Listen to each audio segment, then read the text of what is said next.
Bienvenue sur les news de Samir. Aujourd'hui on va parler de l'actualité. L'actualité c'est l'échange qu'il y a eu de Macron où il déclare que l'ennemi de la France c'est bien évidemment la Russie, ce à quoi va répondre Poutine, hein, le petit Poutine, et va répondre Poutine et son ministre des Affaires étrangères, Lavrov, hein, donc en fait, on va voir un petit peu cet échange, qu'est-ce que ça signifie, pourquoi Emmanuel Macron fait tout ça. On va voir que ça concerne aussi l'Algérie, que Donald Trump est en train de dégager les Ukrainiens des États-Unis, hein, ceux qui sont venus, etc.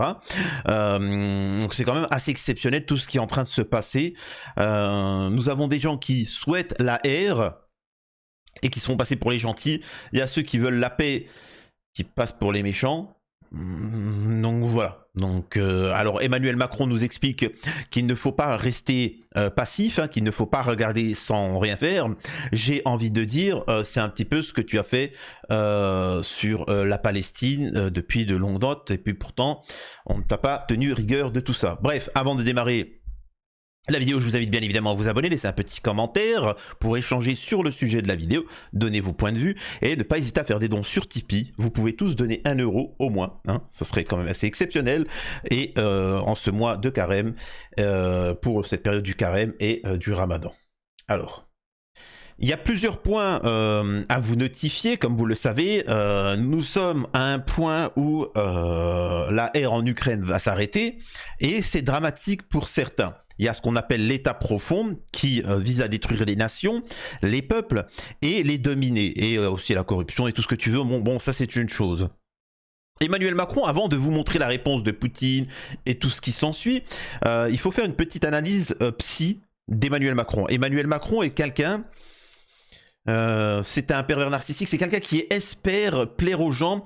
Il se voulait, en fait, c'est la personne qui a voulu marquer l'histoire. Il aurait aimé marquer l'histoire, être quelqu'un d'important, et il s'est rendu compte que, en fait, il n'était rien.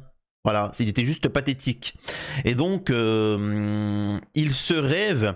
Vous savez, c'est le... Comment on appelle ça? C'est le... Dans un couple, je te dirais que c'est l'ex toxique. C'est quelqu'un qui va faire en sorte de te faire du mal, que tu vas être en situation de difficulté, qui va jamais vouloir que tu t'en sortes, pour toujours être là pour faire jouer le rôle du sauveur. Tu vois. Mais en fait, les problématiques de ta vie, c'est lui qui les crée. Il ne souhaitera jamais que tu t'en sortes. Dès que tu vas prendre un chemin qui peut amener à ton bonheur, il va t'en empêcher. Hein, parce qu'il sait très bien qu'après, tu vas te barrer. Et donc, encore une fois, là, nous avons une situation où Emmanuel Macron aime, hein, il aime créer la peur dans la population. C'est-à-dire que nous avons eu l'Algérie, on a eu le pass sanitaire, on a eu quoi d'autre, enfin, il y en a eu plein. Et la guerre en Ukraine. Donc, et il aime bien...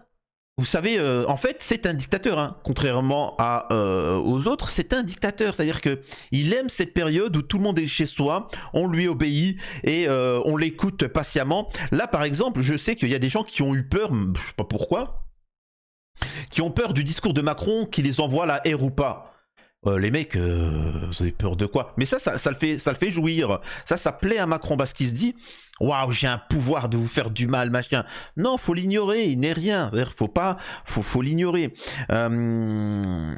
Donc voilà, c'est un ex. C'est un ex ou une ex qui se rend compte que l'autre est parti, va se mettre en couple avec quelqu'un d'autre, il va être heureux. Et ben il vient et il crée des dégâts. Tu vois, il commence à créer des dégâts et c'est exactement la situation. Bref. Donc il va, entre guillemets, dire au nom de la France que nous sommes l'ennemi de la Russie. Incroyable. Donc Poutine va répondre là-dessus, écoutez ça. Есть еще люди, которые хотят вернуться к временам Наполеона, забывают, чем это закончилось. Alors, bon, il n'y a pas la voix. Bon. Il y a encore des gens qui veulent revenir à l'époque de Napoléon. En oubliant comment cela s'est terminé. Voilà. En résumé, il est en train de dire vous êtes bien gentil avec vos propos, mais il y a la réalité, hein, il y a les faits. Les faits, c'est que jouez pas les malins, sinon on vous déglingue. Hein. En résumé, c'est ça.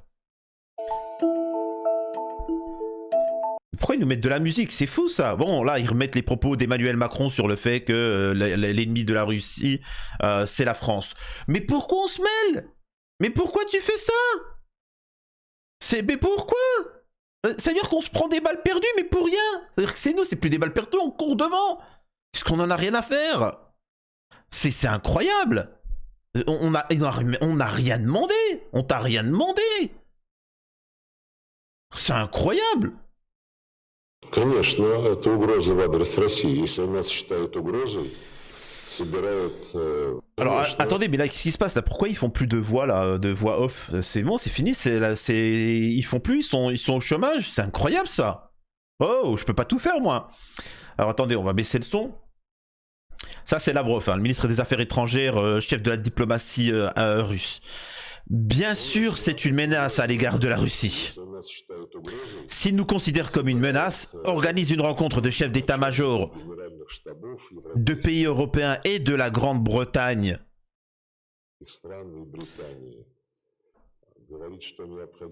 Dit qu'il est nécessaire d'utiliser des armes nucléaires, se préparer même à les utiliser contre notre pays, la Russie, la Grande Russie. Ah bien sûr les enfants que ceci est une menace, voyons, quand même. Contrairement à ses prédécesseurs, qui voulaient aussi faire la ère à la Russie, hein, on n'est pas idiots. Napoléon, Adolphe... Monsieur Macron n'agit pas très élégamment. Oh, là là! Oh là là! Mais... Oh, oh la dinguerie! Mais ça... Moi, à chaque fois, ils ont dit quoi? Poutine, il a répondu, Lavrov a répondu, etc. Mais ça, cet extrait-là, mais il est puissant. Mais normalement, ça devrait faire la une de tous les médias. C'est-à-dire qu'il est en train de dire que même Adolphe... même Adolphe est beaucoup plus classe qu'Emmanuel Macron. Oh là là. Parce que ces deux-là disaient directement: il faut conquérir la Russie, il faut vaincre la Russie. Macron semble vouloir la même chose, mais dit pour une raison quelconque qu'il faut faire la ère à la Russie, voyons, pour qu'elle ne vainque pas la France, elle ne détruise pas la France, que la Russie constitue une menace pour la France et l'Europe. Et ce qu'il faut savoir, c'est que c'est le même argument, vous savez, ça me fait rire, c'est le même argument avec l'Algérie. La France dominait l'Afrique. Avec l'action de l'Algérie, le mouvement de décolonisation, la branloute qui se sont pris au niveau de la ère de décolonisation, et l'influence algérienne en Afrique pour dégager la France de l'Afrique, ils l'ont en travers de la gorge, et ils rêvent, ils fantasment, et ça de la LFI jusqu'au RN, ils fantasment une ère contre l'Algérie, détruire l'Algérie, envahir l'Algérie, hein, c'est ça, on le sait tous. Mais le problème... c'est qu'à la différence, certains, ils agissent, ils parlent, ils agissent, c'est concret. Alors que actuellement, la LFI, la droite, l'extrême droite, tous, ils sont là en train de parler de liberté d'expression, Boualem Sansal, et ainsi de suite, l'Algérie. Les gars, moi, je répète, hein, j'ai eu beaucoup de patriotes qui m'ont écrit « l'Algérie, Boualem Sansal !» Et moi, j'ai dit « mais c'est bon, les gars, faut plus qu'on parle, il faut qu'on déglingue l'Algérie !» Encore une fois, je le répète, c'est la première fois que j'ai fait un post. J'ai mis je veux aucun commentaire, hormis nom, prénom, adresse. Était prêt pour se mobiliser. Et quand on atteint les 20 000, on envoie ce message à Retailleau et on se mobilise et on y va. Voilà. Zéro message, c'est exceptionnel. Zéro message de gens qui étaient prêts. Tu vois. Ils aiment bien parler de l'Algérie, mais ils sont pas prêts à se battre. C'est quand même exceptionnel. C'est quand même fou. Tu vois. Après, il y a eu quand même des franco-algériens qui sont venus casser la tête en commentaire. Voilà. Mais tais-toi. Tu vois l'importance du message, la symbolique d'avoir zéro message en dessous. Voilà. il faut dire les franco-algériens comme ils sont agaçants, quoi. D'ailleurs, Poutine avait déjà parlé de l'Algérie à l'époque. Regardez ce qu'il avait dit à François Hollande. Lors d'un entretien que nous avons eu, vous aviez parlé d'un cocktail Poutine dans lequel entrait un peu de brutalité. Est-ce que vous vous rappelez des autres arguments? Oui, il peut être même presque doux, Poutine. Souvent, Mme Merkel me disait, c'est ce que je redoute le plus quand Poutine devient... Quand il lui apporte des... Non, alors je vais vous expliquer, c'est ce qu'on appelle un homme. C'est ce qu'on appelle un homme, alors on peut appeler ça aussi une femme. Il faut savoir que quand tu es quelqu'un de généreux et de bon, la problématique c'est vraiment, en fait il faut savoir qu'à l'échelle des nations c'est la même chose que ce qu'on peut considérer vous dans votre entourage. Je sais pas comment vous êtes dans votre caractère, mais il y a des gens qui sont gentils, hein. Ils sont pas colériques. Ils sont gentils, ils sont généreux et tout ce que tu veux. Par contre, si tu les provoques, là tu les vois, peut-être tu vas jamais le voir, toi. Tu vas jamais voir une personne s'énerver. Voilà. Par exemple, pour donner une anecdote, moi quand j'ai été marié, je parle du couple parce que tout le monde est en couple apparemment, ça s'embrouille. Je crois que depuis que, enfin, quand j'ai, bon, c'est pareil, mais quand j'étais marié, je crois que j'ai dû m'énerver 2 fois. En plusieurs années ou je sais pas quoi, avec un enfant, 2 fois. Et encore que, hein. C'était le lendemain, c'est bon, c'était fini.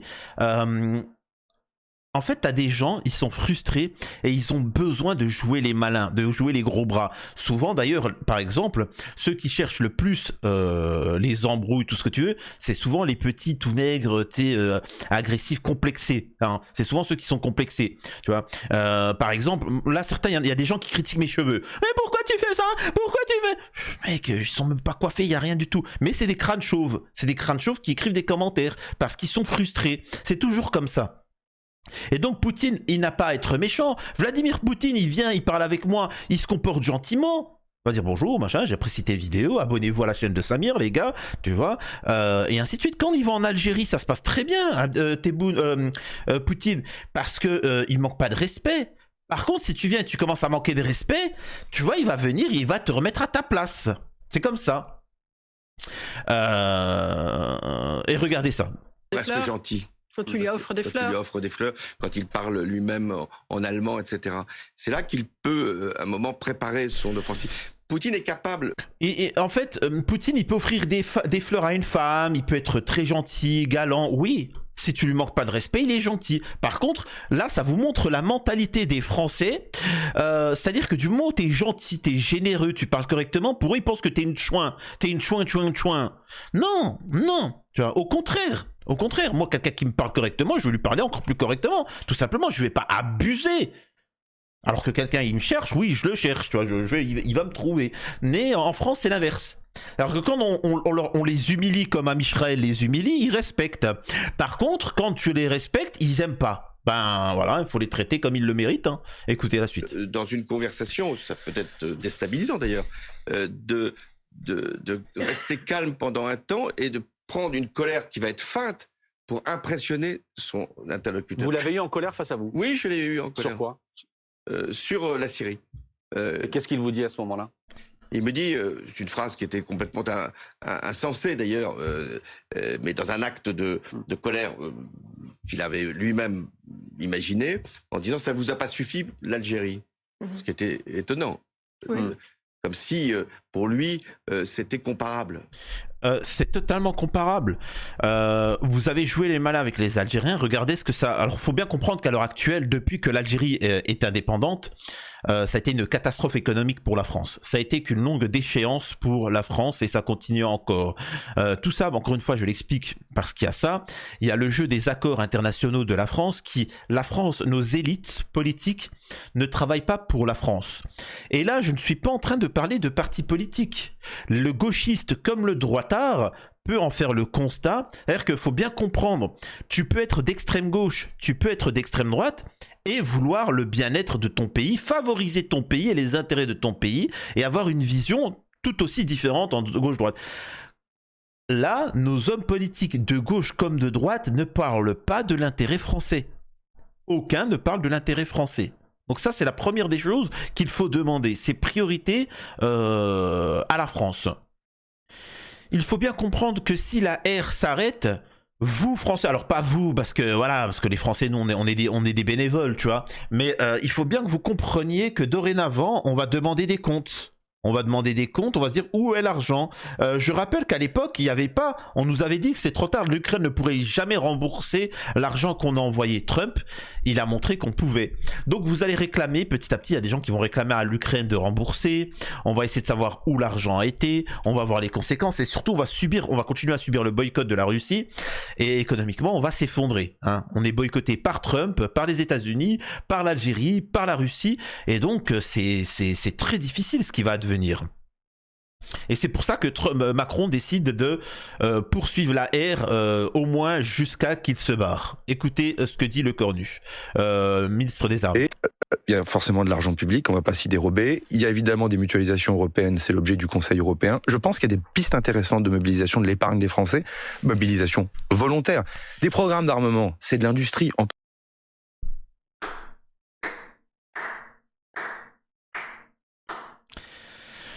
Vous allez devoir donner votre argent, mais de manière volontaire, pour provoquer une ère contre la Russie. Attention, hein, il n'y aura pas de passe sanitaire, il n'y aura pas de passe écologique, il n'y aura pas de zone franche écologique ou je sais pas quoi, il n'y aura pas de ceci, il n'y aura pas de cela. Bien évidemment que machin. Bien évidemment. Ils ont toujours fait ce qu'ils disaient qu'ils n'allaient pas faire.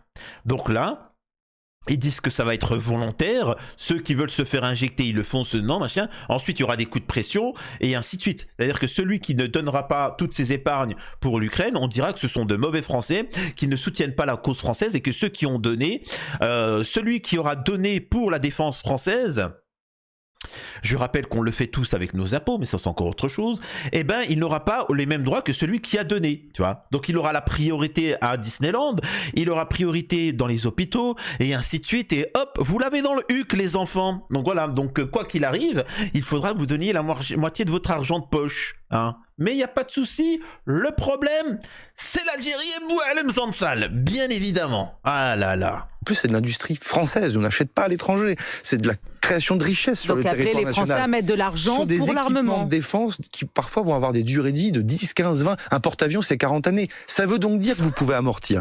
Donc là aussi, c'est une réflexion avec Éric Lombard. Emmanuel Macron nous a demandé de l'introduire. C'est de se dire, pour les Françaises et les Français qui veulent placer de l'argent de manière patriotique, voir rémunérer cet argent. Alors c'est patriotique, donc on imagine que les taux de rémunération seront peut-être modestes. J'en sais rien, je suis pas ministre d'économie et finances.